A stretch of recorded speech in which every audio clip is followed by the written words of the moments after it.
Meus amados, nós vamos abrir a palavra de Deus no livro de Apocalipse, capítulo 5, versos de 1 a 14.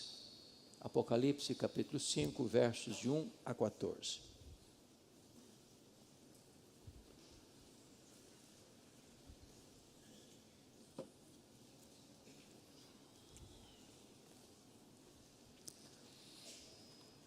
Ontem à noite nós tratamos do capítulo 1 de Apocalipse, hoje de manhã do capítulo 4, e agora vamos considerar o capítulo 5. Vi na mão direita daquele que estava sentado no trono, um livro escrito por dentro e por fora, de todo selado com 7 selos. Vi também um anjo forte que proclamava em grande voz: quem é digno de abrir o livro, de lhe desatar os selos?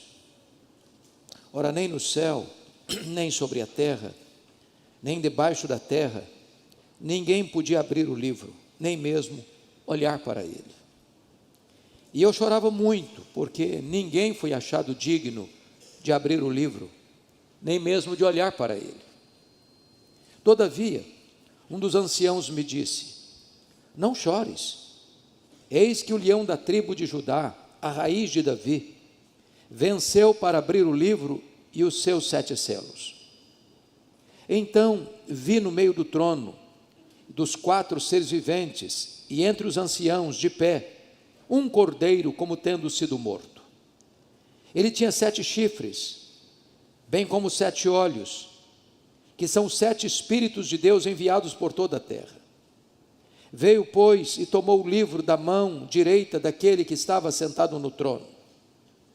E quando tomou o livro, os 4 seres viventes e os 24 anciãos prostraram-se diante do cordeiro, tendo cada um deles uma harpa e taças de ouro cheias de incenso, que são as orações dos santos. E entoavam um novo cântico, dizendo: digno és de tomar o livro e de abrir-lhe os selos, porque foste morto e com o teu sangue compraste para Deus os que procedem de toda tribo, língua, povo e nação. E para o nosso Deus os constituíste reino e sacerdotes, e reinarão sobre a terra. Vi e ouvi uma voz de muitos anjos ao redor do trono, dos seres viventes e dos anciãos, cujo número era de milhões e milhares de milhares, proclamando em grande voz: digno é o cordeiro que foi morto de receber o poder e riqueza e sabedoria e força e honra e glória e louvor.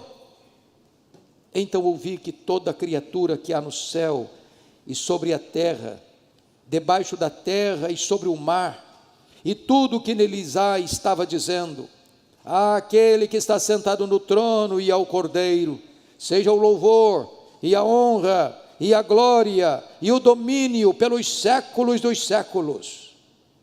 E os 4 seres viventes respondiam: amém. Também os anciãos prostraram-se e adoraram. Amém. Não tenha medo.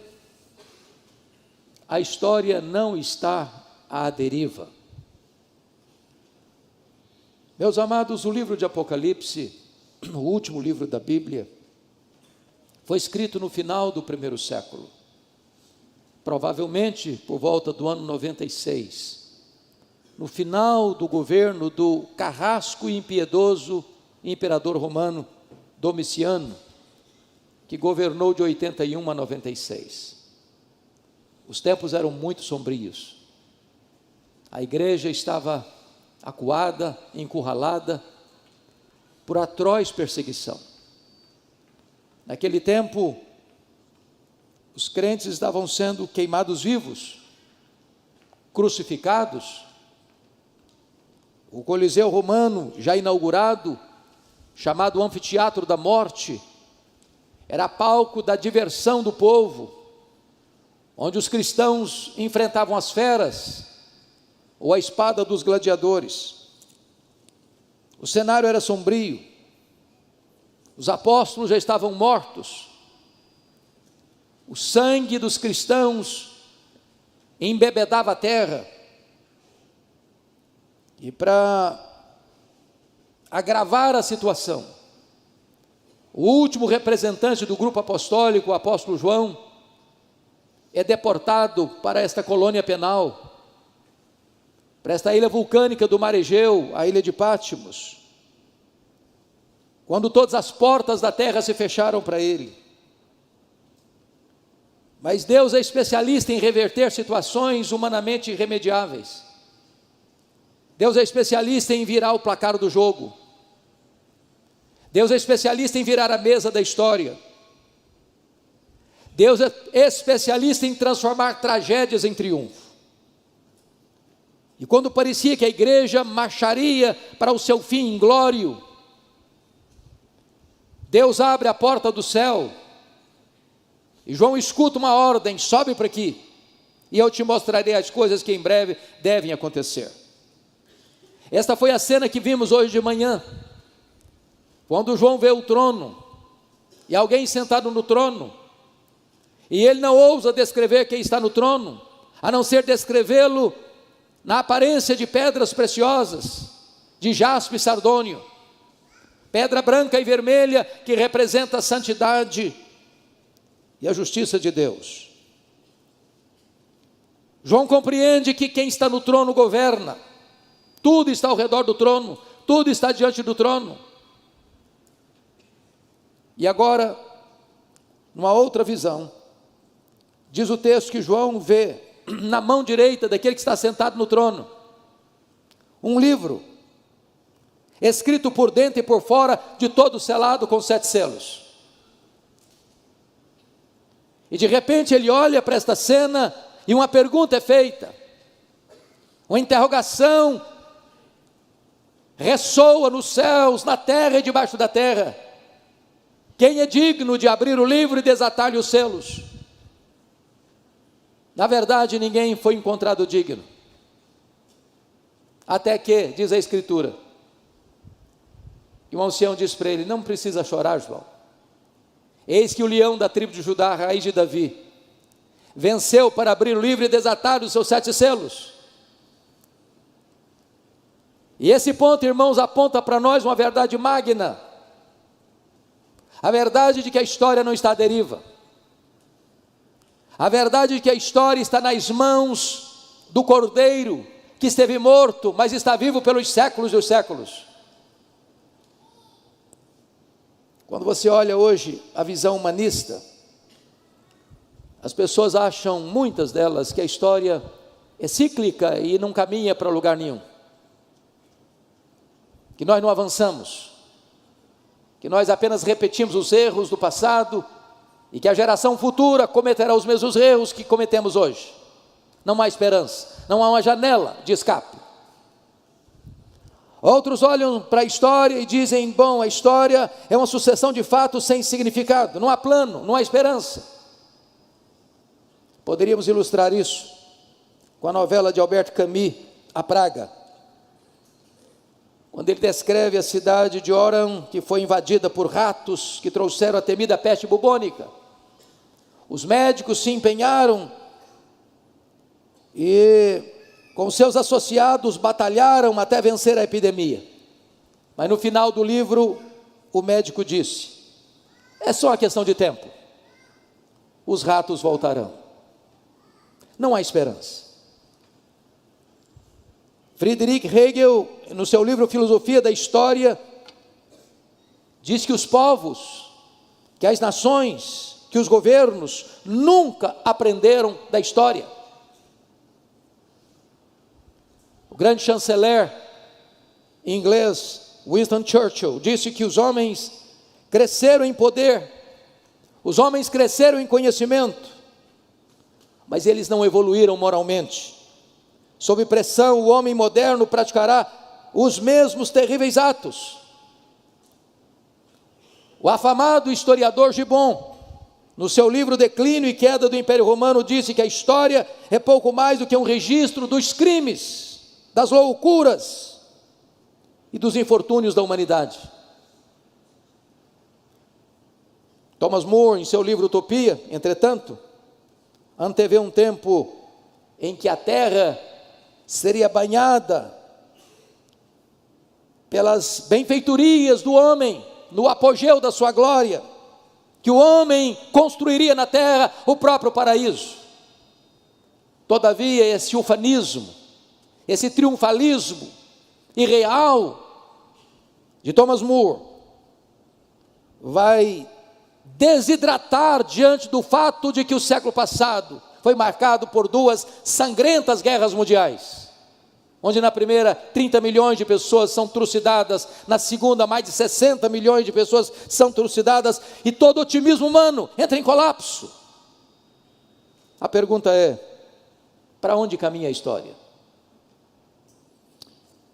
E esse texto responde essa pergunta. Em primeiro lugar, o Deus que está no trono do universo tem um propósito para a história. Por favor, veja comigo o verso 1. Vi na mão direita daquele que estava sentado no trono um livro escrito por dentro e por fora, de todo selado com 7 selos. O que significa esse livro? Esse rolo, que é escrito por dentro e por fora? Significa, meus amados irmãos, que Deus tem um plano para cada criatura, que Deus escreveu a história antes dela acontecer, que Deus conhece, que Deus controla, que Deus dirige todas as coisas para uma consumação final. Significa que o livro tem sequência e tem consequência. Significa que a história dos homens não está nas mãos dos poderosos, não está nas mãos dos filósofos, dos sociólogos, dos historiadores, dos governantes. A história está nas mãos do Deus Todo-Poderoso que está assentado no trono. Mas notem vocês que esse livro está escrito por dentro e por fora. Tudo está traçado, tudo está escrito, tudo está determinado. O fim já está previsto e, mais do que isso, consumado pelo próprio Deus. Nada é esquecido, nada é omitido. Sua vida não caminha ao léu, o seu futuro está nas mãos de Deus. Mas em segundo lugar, notem vocês comigo nos versos 2 e 3. Eu queria que você, por gentileza, lesse comigo em voz alta, todos nós. Versos 2 e 3, vamos juntos. Vi também um anjo forte, que proclamava em grande voz: quem é digno de abrir o livro, de lhe desatar os selos? Ora, nem no céu, nem sobre a terra, nem debaixo da terra, ninguém podia abrir o livro, nem mesmo olhar para ele. Quando diz que o livro está selado com 7 selos, 7 é um número emblemático na Bíblia, um número de completude.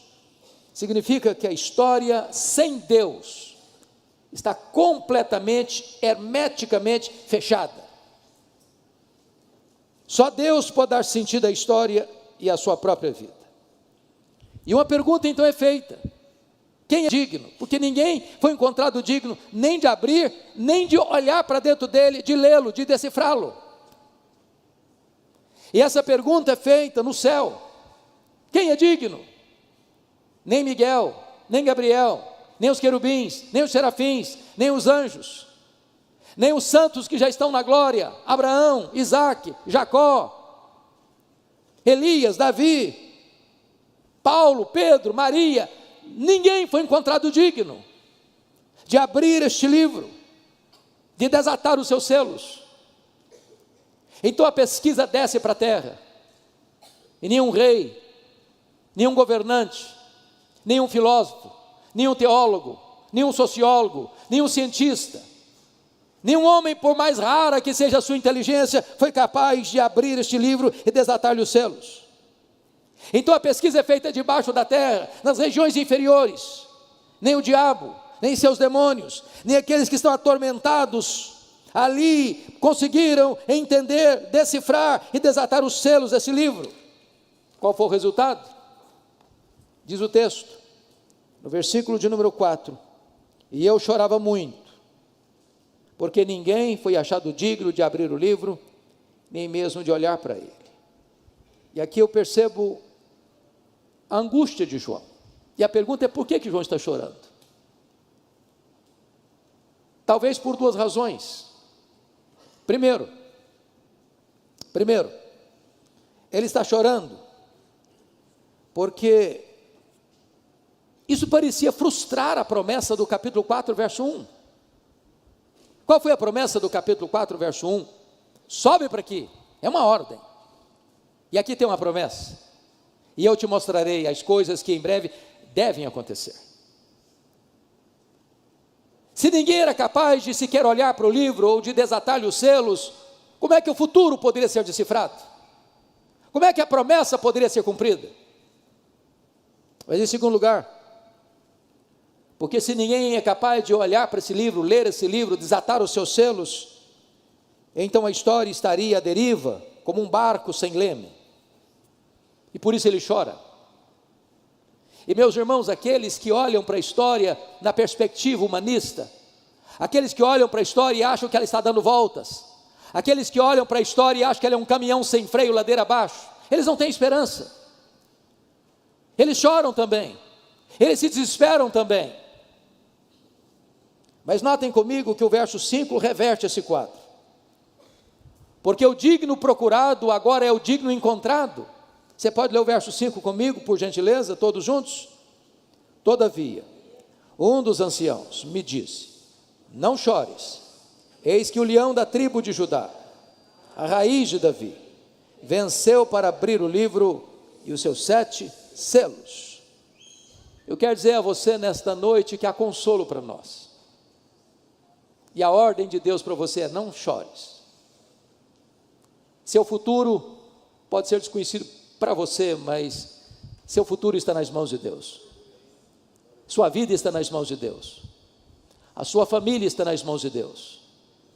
Tudo está nas mãos de Deus. Quem controla a sua vida não é Brasília, não é Washington, não é a ONU, não são os organismos internacionais. Quem controla a sua vida é o Deus Todo-Poderoso.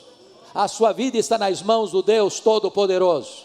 Então não se abata, então não se entristeça, então não se desespere. Deus continua no trono e o Cordeiro tem o livro da história nas suas poderosas mãos. Mas notem mais. A solução desta história,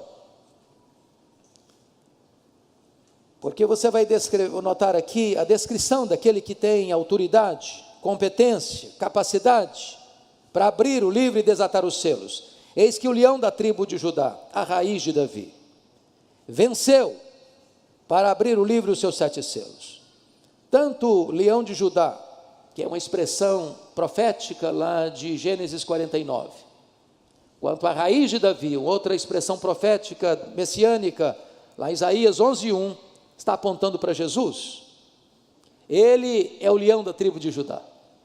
Ele é a raiz de Davi. Ele é aquele que venceu. E venceu quem?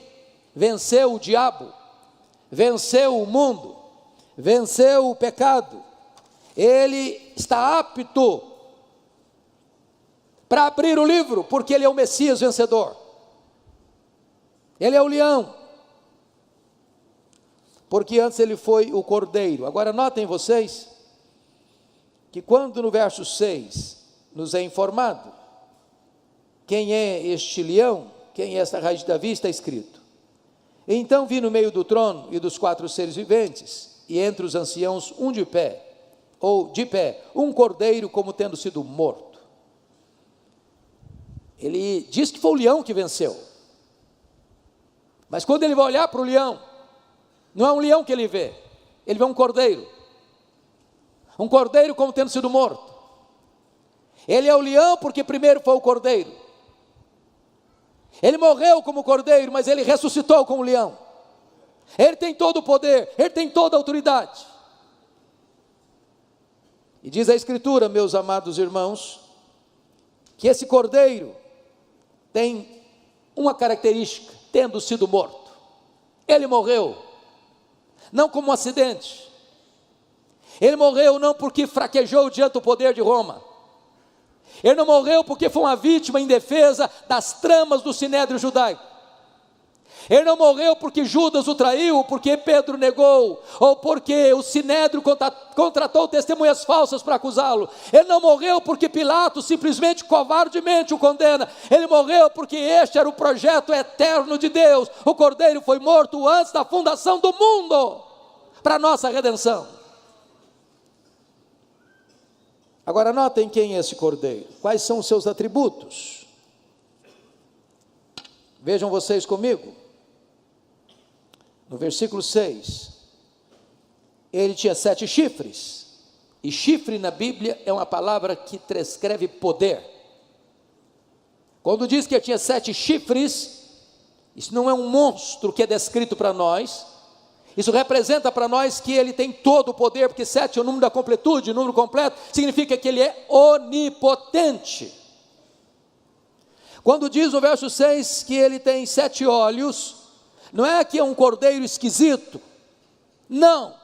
7 olhos é uma expressão bíblica que significa ele tem todo o conhecimento, ele é onisciente, ele é onipotente, ele é onisciente. Mas notem vocês que são os 7 Espíritos de Deus enviados por toda a terra. Isso representa que ele não só é onipotente, ele não só é onisciente, mas ele também é onipresente. São atributos exclusivos de Deus. O Cordeiro é onipotente, o Cordeiro é onisciente, o Cordeiro é onisciente e onipresente e onipotente, ele tem todo o poder. Agora, confira comigo, em quarto lugar, quais são as implicações de Jesus estar com o livro da história em suas mãos. Vejamos, por favor, a partir do verso 8 ao verso 12.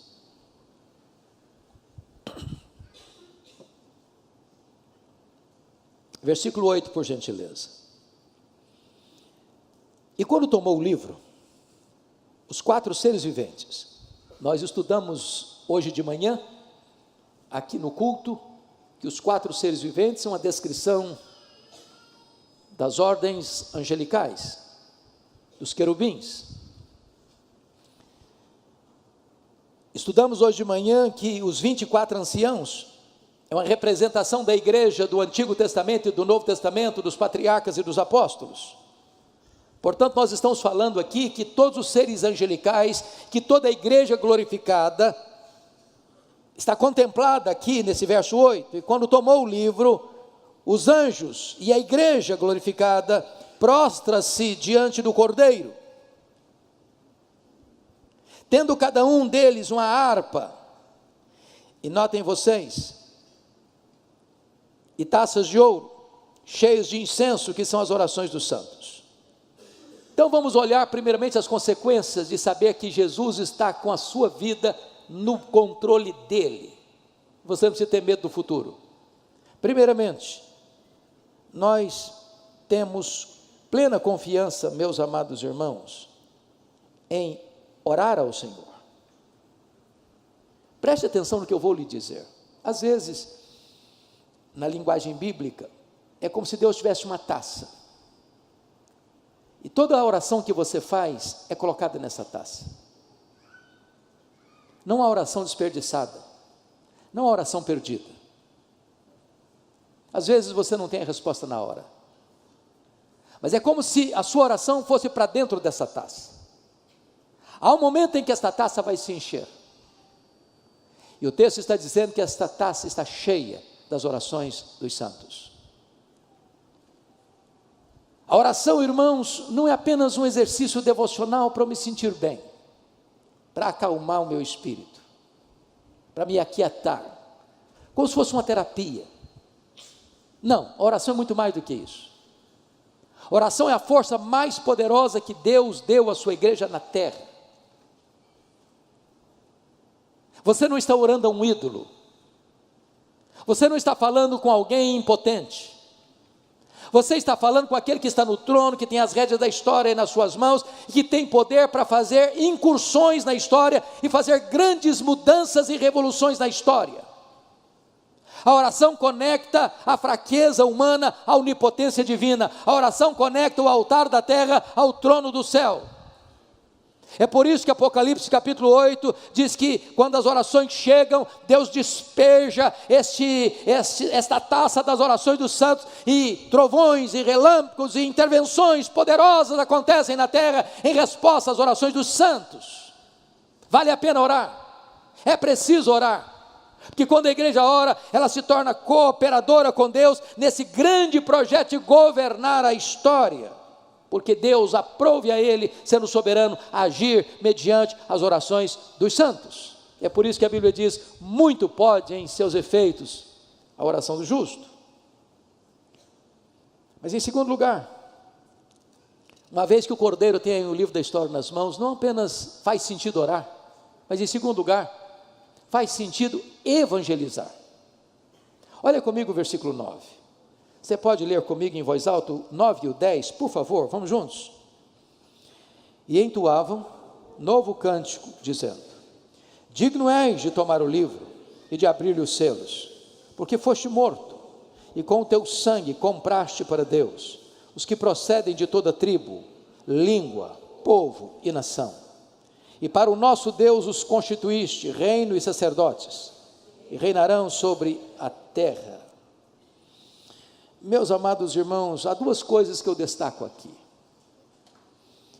Aqui nós entramos numa das doutrinas mais sacrossantas da Bíblia, a chamada doutrina da expiação. Há muitos irmãos que são evangélicos, cristãos, irmãos nossos na fé, que têm uma outra visão desse texto, pensando que Cristo morreu na cruz apenas para possibilitar a salvação do homem, de tal forma que a salvação continua na mão do homem e não na mão de Deus. Mas esse texto está nos mostrando uma verdade maior, mais profunda, penso eu, mais gloriosa. Cristo não morreu na cruz apenas para possibilitar a salvação. Ele morreu na cruz para comprar com o seu sangue. E esse é um ato definitivo, completo, cabal. Não tem mais nada para pagar, o preço já foi pago. E se comprou, ele tem direito. E o que você tem aqui como encorajamento para a evangelização? É que aqueles que foram comprados na cruz, por preço de sangue, precisam ser chamados. E a voz de Jesus é o Evangelho. É por isso que Jesus Cristo disse: eu tenho muitas outras ovelhas que não estão no aprisco, elas ouvirão a minha voz e atenderão, e eu darei a elas a vida eterna, e ninguém as arrebatará das minhas mãos. Aqui a igreja tem uma garantia de que evangelizar faz sentido e tem resultado garantido, porque quando você prega o Evangelho, aqueles que foram comprados pelo sangue do Cordeiro, ao ouvir o Evangelho, o Senhor mesmo tirará o tampão dos ouvidos, tirará a venda dos olhos, tirará o coração de pedra e lhes dará um coração de carne. Há garantia para a igreja que a obra missionária é uma obra vitoriosa. Bendito seja Deus. Agora notem vocês,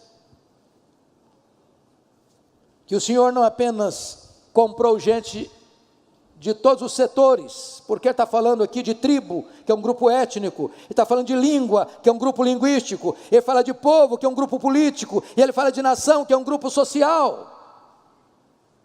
Ou seja, o Senhor tem os seus escolhidos em todas as etnias da terra, e a ordem à igreja é: ide, portanto, fazei discípulos de todas as etnias, de todas as nações, batizando-os em nome do Pai, e do Filho, e do Espírito Santo, ensinando-os a guardar todas as coisas que vos tenho ordenado, e eis que estou convosco todos os dias, até a consumação dos séculos.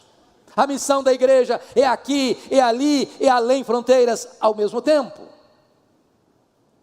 Mas o Senhor não apenas comprou gente de todos esses setores, de todas as etnias, mas comprou com um propósito. Qual o propósito? O versículo 10: e para o nosso Deus os constituíste reino e sacerdotes.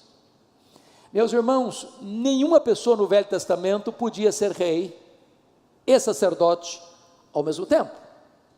Um rei não podia ocupar um papel de sacerdote, um sacerdote não podia ocupar um papel de rei. A Bíblia fala do rei Uzias, era um grande rei, governou muitos anos em Jerusalém. Um dia ele afrontosamente quis ocupar um papel de sacerdote e ele ficou leproso. Mas lá em Zacarias, diz que essas duas funções, de sacerdote e de rei, seria ocupada pelo Messias.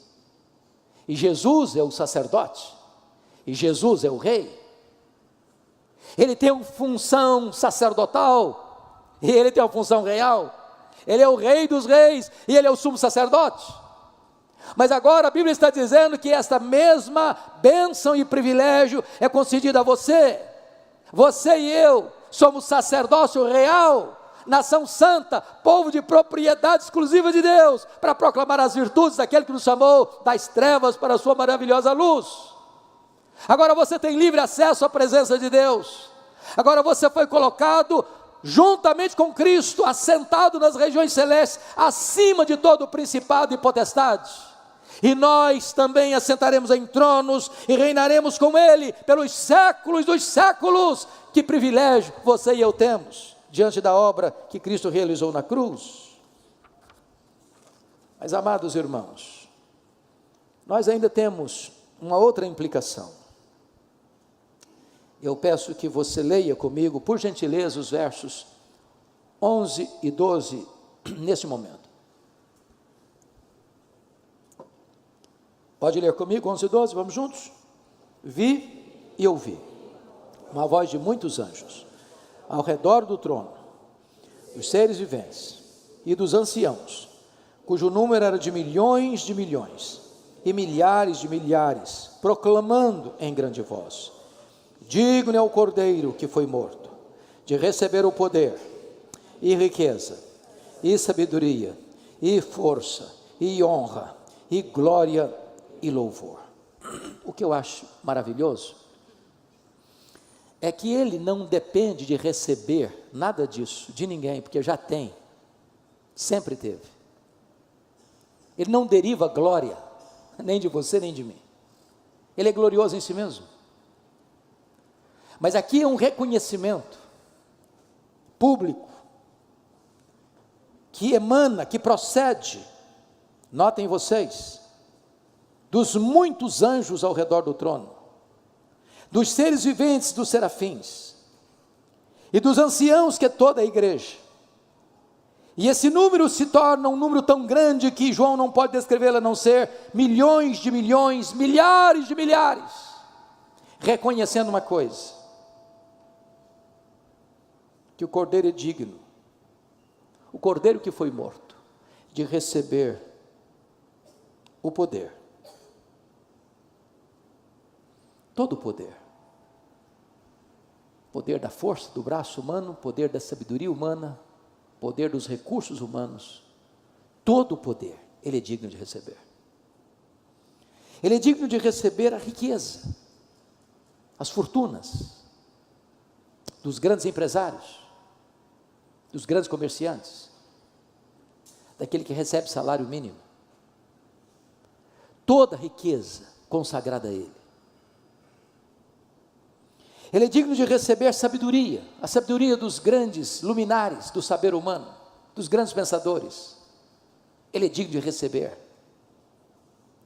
Ele é digno de receber a força humana, a força da terra, a força do céu. A honra é dele. É por isso que nós aprendemos hoje de manhã no capítulo 4, que embora os anciãos, os 24 anciãos, tivessem coroas de ouro, quando chegam diante daquele que está no trono, eles se prostram, e eles tiram as suas coroas e depositam-nas aos pés daquele que está sentado no trono, porque só ele é digno de honra. Ele é digno de glória, só ele é glorioso, e a glória só pertence a ele. Ele é digno do louvor, porque não há culto senão endereçado a Ele. Meus amados, eu gostaria agora de concluir dizendo a vocês que esse texto termina de uma maneira arrebatadora, apoteótica. E Dr. Charles Erdman, egrégio comentarista presbiteriano, ao tratar deste assunto, ao expor esse texto, diz que nós encontramos aqui em Apocalipse capítulo 4 e capítulo 5, o oratório da criação e o oratório da redenção. Oratório é um gênero musical dramático, com solos e coros, acompanhados de orquestra. E a cena que temos diante de nós é tão bela, é tão eloquente, que talvez nos faltem palavras para descrevê-la. Eu queria convidar a igreja nesta noite, para nós visualizarmos essa cena. Quem sabe você sendo convidado para uma grande apresentação musical, talvez na mais nobre e seleta sala do universo, a mais ampla, vai fazer parte deste grande coral, desta grande orquestra, toda a igreja glorificada, todos os seres angelicais, todos os seres que habitam nos céus, todos os seres que foram criados por Deus e respiram nos céus, na terra, nos mares. E você é convidado para entrar para esse grande musical. É o oratório da criação e da redenção. E notem comigo que este musical vai ser aberto. Vai ser aberto pelo quarteto dos 4 seres viventes, daquelas ordens angelicais mais elevadas, que assistem diante do trono. Eles abrem este musical no capítulo 4, versículo 8, dizendo: Santo, Santo, Santo é o Senhor Deus, o Todo-Poderoso, aquele que era, e que é, e que há de vir. E em seguida, vem uma segunda música, e essa segunda música é cantada por toda a igreja, comprada e lavada no sangue do Cordeiro, desde Abel, o primeiro a morrer na história, até o último que será remido pelo Senhor, estará cantando. E a música está no capítulo 4, verso 11, e a música é esta: digno, tu és digno, Senhor e Deus nosso, de receber a glória, e a honra, e o poder, porque todas as coisas tu criaste, sim, por causa da tua vontade, vieram a existir, e foram criadas. E após esta música arrebatadora, então você tem um solo, num tom triste, quase que um gemido da alma, que ecoa nesta sala nobilíssima, deste grande oratório, que está no capítulo 5, verso 2, é uma pergunta, que ecoa no céu, na terra e debaixo da terra, e a pergunta é essa: quem é digno de abrir o livro e desatar-lhe os selos? Depois desta música, que parece ensurdecer o universo, vem o responso, no capítulo 5, versículo 5, e o responso é este: não chores, eis que o leão da tribo de Judá, a raiz de Davi, venceu para abrir o livro e desatar-lhe os selos. Então diz a Escritura, que vem uma quinta música, e esta música, ela é entoada pelos 4 seres viventes, pelos 24 anciãos, pela ordem angelical e por toda a igreja glorificada, que está no capítulo 5, versículo 9, digno és de tomar o livro e de abrir os selos, porque foste morto e com teu sangue compraste para Deus os que procedem de toda tribo, língua, povo e nação, e para o nosso Deus os constituíste reino e sacerdotes, e reinarão sobre a terra.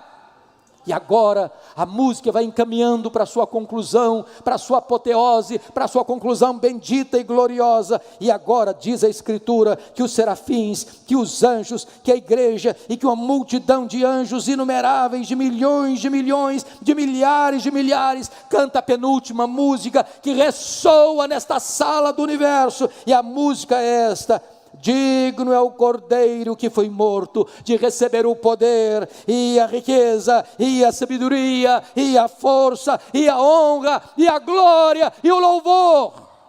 E agora todos se preparam para o encerramento deste oratório.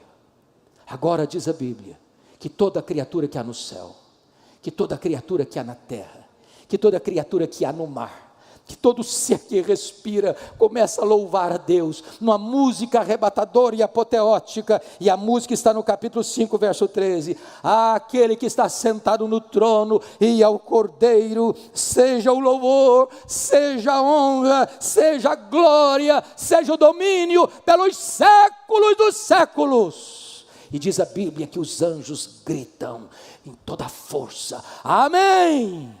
E este amém ecoa por todo o universo, e os 24 anciãos, a igreja se prostra e adora.